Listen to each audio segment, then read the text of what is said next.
ভাজাটা কমপ্লিট হবে না, তো আরেকবারও দিতে হবে, তার জন্য অনেকটাই টাইম বেশি লাগবে আমার। তো আমি ব্লগ ভিডিও নিউ করছি, তো আপনাদের যদি কোনো কিছু ভুল মনে হয় বা আমি কিছু ভুল বলে থাকি তো আপনারা আমাকে ক্ষমা করবেন। আর এখানে আমি বলতে বলতে আলাদা দুধটা ইন্ডাকশানে গরম করে নেব, কেননা ওদিকে আমি রান্নাটা করছি, মা ওদিকে উনুনে ভাত চাপিয়ে দিয়েছে, ভাত হচ্ছে ওদিকে, আর আমি এদিকে কাজ করব। আগের ভিডিও তো আপনাদের সাথে একদমই শেয়ার করা হয়নি ভিডিওটি, তো ভিডিও এডিট করতে অনেকটাই টাইম লাগে, তো আমার ঘরের কাজকর্ম করে এতটাও টাইম থাকে না আমার এডিট করার জন্য, তো বাট একটু টাইম পেয়েছি, ভাবলাম যে আপনাদের সাথে একটু শেয়ার করি ভিডিওটি।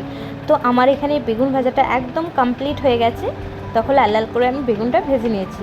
এটা ছিল স্যাটারডের ভিডিও, তো ব্লগ। তো দুধটা গরম করে নেব, এবার আমি ঘিয়ে করলাগুলো আছে সেটাকে আমি ভেজে নেব।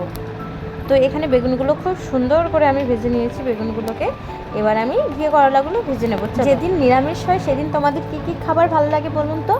তো আমার তো খুবই ভালো লাগে ভাজাভুজি দিয়ে ভাত খেতে, আলু সেদ্ধ হবে, তারপর বাটি পোস্ত, আর এই ভাজাভুজি দিয়ে আলু সেদ্ধ দিয়ে ঘি দিয়ে, এটাই বেশি ভালো লাগে। তো সবাই যেহেতু খেতে পারবে না এসব দিয়ে, তার জন্য আমি এই তরকারিটা করেছি। আজ তরকারিটা করেছি হলো পনির, মানে বাড়িতে পনির ছানা করেছিলাম, ছানা কেটে তাকে গোল গোল করে, মানে কিছু মিক্স না করে তো করেছি। আর এখানে দেখো রান্নার মাঝে মাঝে আরাধ্যাকে অঙ্ক করাতে হচ্ছে আমাকে, তো ও এখানে অঙ্কগুলো করছে, আর আমি দেখে পটলটাও ভাজা হয়ে গেছে আমার। পটলটা ভাজা হয়ে যাওয়ার পর এখানে আদা জিরে লঙ্কা এসব বেটেছিলাম, সেটা বাটাটা ভালো করে কষিয়ে আলুগুলো দিয়ে দিয়েছিলাম। আলুটা আগে থেকেই সিটি দিয়ে দিয়েছিলাম, আমি সিটি দিয়ে রেখেছিলাম সিদ্ধ করে।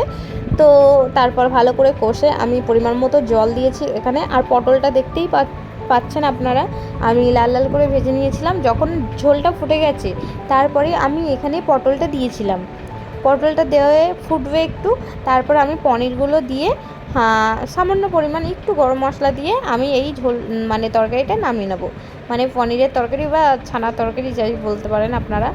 তো পনির তরকারিটা হয়ে যাবে, আর টেস্ট অসাধারণ হয়েছিল, খুব সুন্দর হয়েছিল, আপনারাও ট্রাই করতে পারেন। কালারটা কেমন এসছে দেখতে পাচ্ছেন, কতটা সুন্দর কালার এসছে, কিন্তু আমি কালার লঙ্কা বা কিছু ইউজ করিনি।